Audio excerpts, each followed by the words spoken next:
Persidangan DUN Sabah pada Isnin membahaskan rang undang-undang RUU Perbekalan Tambahan 2026 berjumlah RM1,612,600,000. RUU berkenaan dibentangkan Menteri Kewangan Negeri Datuk Seri Panglima Masiri Manjun menyaksikan 25 adun mengambil bahagian dalam perbahasan. Ketika membentangkan RUU berkenaan, Datuk Masidi berkata agihan terbesar di bawah anggaran tambahan pembangunan ialah RM233.7 juta disyorkan kepada Kementerian Kerja Raya dan Utiliti. Bagi membiayai projek-projek menaik taraf jalan raya dan jabatan di bawah Jabatan Kerja Raya, kerja-kerja segera pengalihan dan penggantian paip utama serta pembayaran konsesi air di bawah Jabatan Air Negeri Sabah. Selain daripada itu, peruntukan tersebut turut disyorkan bagi membiayai projek pembangunan sistem bil perkhidmatan pembentungan dan sistem pembentungan di bawah Jabatan Perkhidmatan Pembentungan Sabah. Agihan kedua terbesar RM62.58 juta disyorkan kepada Kementerian Pembangunan Luar Bandar diikuti RM60 juta kepada Kementerian Kewangan dan RM55 juta kepada Jabatan Ketua Menteri. Agihan itu antara lain bagi membiayai pelbagai projek pembangunan berkaitan infrastruktur asas, projek jambatan kecil luar bandar, projek bekalan air luar bandar alternatif Balba dan program Rumah Sejahtera Rakyat Sabah. Beberapa langkah segera sedang dilaksanakan kerajaan negeri bersama DP World Sabah bagi mengatasi kesesakan di Pelabuhan Kontena Teluk Sepanggar SBCP. Ini termasuk menambah kawasan penyimpanan kontena, memanfaatkan kawasan Roro sebagai storan sementara serta mempercepat pembangunan kawasan halaman kontena baru. Menteri Pembangunan Perindustrian Keusahawanan dan Pengangkutan Datuk Iwan Benedik berkata, pelbagai langkah mitigasi sedang dilaksana bagi memastikan kelancaran operasi pelabuhan serta rantaian logistik di Sabah terus terpelihara. DP World Sabah sedang melaksanakan pelbagai langkah penambahbaikan operasi, termasuk mengoptimumkan perancangan pelabuhan, memperkukuh koordinasi bersama pelanggan dan agensi berkaitan serta meningkatkan kecakapan pengandalian kontena bagi memastikan kontena dwell time dapat dikurangkan secara berperingkat. Datuk Iwan menjawab soalan adun Tanjung Arun Datuk Jun Swong.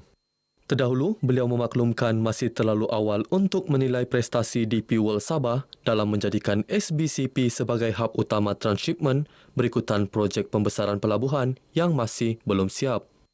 Projek ini sepatutnya siap pada Februari 2025 namun mengalami kelewatan dengan 5 kali lanjutan masa manakala DP World Sabah mula mengambil alih operasi pelabuhan pada September 2024. Sabah memohon baki RM900 juta daripada bayaran interim pemberian khas tahun 2026 disalurkan Kerajaan Persekutuan tahun ini. Sebelum ini, Sabah telah menerima RM600 juta pada 12 Jun lalu. Pembantu Menteri Kewangan Datuk Muhammad Ishak Ayub berkata jumlah RM1.5 bilion itu hanyalah penyelesaian interim dan bukan amaun muktamad pemberian khas. Selain menegaskan hak Sabah di bawah perkara 112C dan 112D Perlembagaan Persekutuan serta mengekalkan pendirian agar Formula 40% dilaksanakan sepenuhnya. Beliau menjawab soalan adun Tamparuli Datuk Seri Panglima Madius Tangau dan adun Senalang Datuk Seri Panglima Syafiee Abdal mengenai status bayaran pemberian khas serta tuntutan hasil 40% Sabah dalam persidangan DUN Sabah di Kota Kinabalu. Bagi memastikan Institut Latihan Mahkamah Anak Negeri Ilman berfungsi sebagai pusat rujukan, penyelidikan dan latihan ketua-ketua adat, Kementerian Kerajaan Tempatan dan Perumahan akan membangunkan Ilman sebagai repositori ilmu rasmi bagi pendokumentasian adat istiadat dan undang-undang anak negeri. Menterinya Datuk Dr. Muhammad Arifin Muhammad Arif berkata usaha ini akan dilaksana menerusi Jabatan Hal Ehwal Anak Negeri Sabah dan Majlis Hal Ehwal Anak Negeri Sabah bagi memastikan usaha memelihara kelestarian warisan tradisi di Sabah kekal terjamin.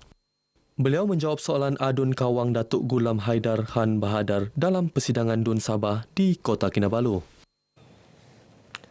Sementara itu, kerajaan negeri masih mengekalkan kadar bantuan kebajikan antara RM200 hingga RM350. Pembantu Menteri Wanita, Kesihatan dan Kesejahteraan Rakyat, Datuk Rina Jainal berkata, sebarang peningkatan kadar bantuan bergantung kepada kedudukan keuangan semasa negeri. Bagi bantuan kebajikan persekutuan pula, kenaikan kadar bantuan adalah berdasarkan peruntukan yang diumumkan menerusi pembentangan belanjawan persekutuan. Beliau menjawab soalan adun dilantik Grace Lee Mei pada persidangan Dewan Undangan Negeri Sabah. Menurut Datuk Rina, kelayakan pemohon bantuan berdasarkan panduan garis kemiskinan semasa dengan had pendapatan ketua isi rumah dinaikkan daripada RM1,198 pada 2025 kepada RM1,236 tahun ini. Kerajaan kini menetapkan tempoh 6 bulan bagi Jawatan Kuasa Teknikal Pembangunan Tanah Skim Nabawan melaksanakan penilaian dan pemetaan semula kawasan berkenaan. Proses itu termasuk mengenal pasti senarai permohonan generasi kedua dan ketiga serta kawasan yang terlibat dalam skim berkenaan. Menteri Pertanian, Perikanan dan Industri Makanan Datuk Jamawi Jaafar berkata maklumat senarai peserta dan kawasan terlibat dijangka diperoleh November depan. Beliau menjawab soalan tambahan adun Nabawan Datuk Abdul Ghani Yassin pada persidangan Dewan Undangan Negeri Sabah. Kerajaan Sabah tiada perancangan untuk menubuhkan cawangan rasmi Lembaga Pelancongan Sabah STB di Sandakan dan Tawau buat masa ini. Penyelarasan, promosi serta pembangunan sektor pelancongan di pantai timur Sabah ketika ini dilaksana menerusi Ibu Pejabat STB di Kota Kinabalu.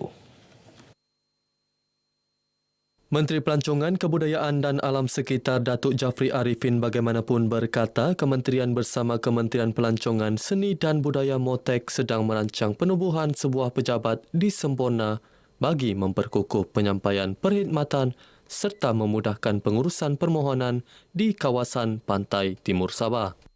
Beliau menjawab soalan adun Tanjung Papat Alex Tien Chin Kiang pada sesi soal jawab persidangan Dun Sabah di Kota Kinabalu. Pembinaan Kompleks Sukan Membakut telah disenaraikan sebagai antara projek pembangunan di bawah Rancangan Malaysia ke-13 RMK-13. Proses pewartaan tanah kini telah dikenal pasti.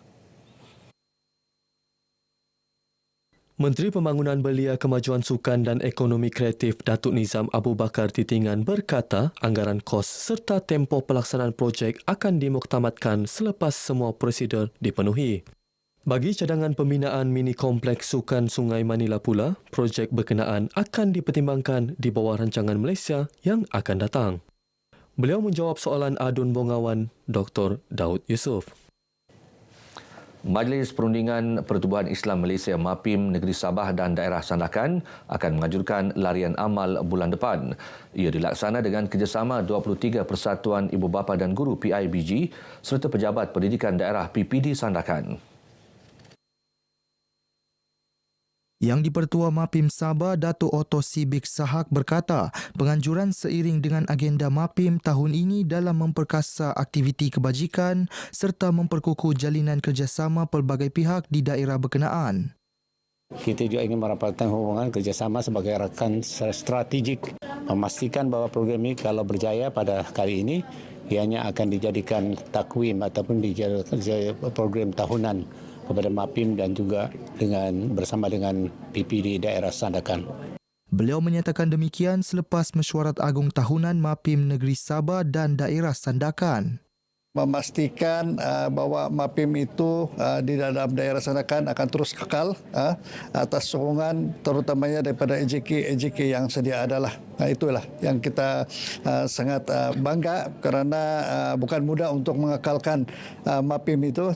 Setakat ini, MAPIM Negeri Sabah dan daerah Sandakan mempunyai 235 ahli berdaftar. Jalan Kuala Tomani ke Mabong yang ditutup sejak Jumaat lalu akibat tanah runtuh kini dibuka semula kepada pengguna bermula Ahad petang. Bagaimanapun, hanya satu lorong dibuka ketika ini untuk kegunaan semua kenderaan. Pegawai Daerah Tenem Alexander Liu ketika dihubungi RTM mengesahkan kerja-kerja pembersihan dan pembaikan sementara telah dilaksana pihak konsesi Jabatan Kerja Raya JKR Tenom. Sementara itu, pengguna jalan raya diingatkan sentiasa berhati-hati dan mematuhi arahan petugas di lokasi selain peka dengan keadaan cuaca semasa bagi mengelak sebarang risiko luar jangka. Baik saudara, sekian paparan berita pagi Sabah kali ini menyusul selepas ini berita pagi Sarawak bersama Nur Sila Talaha. Salam Malaysia Madani.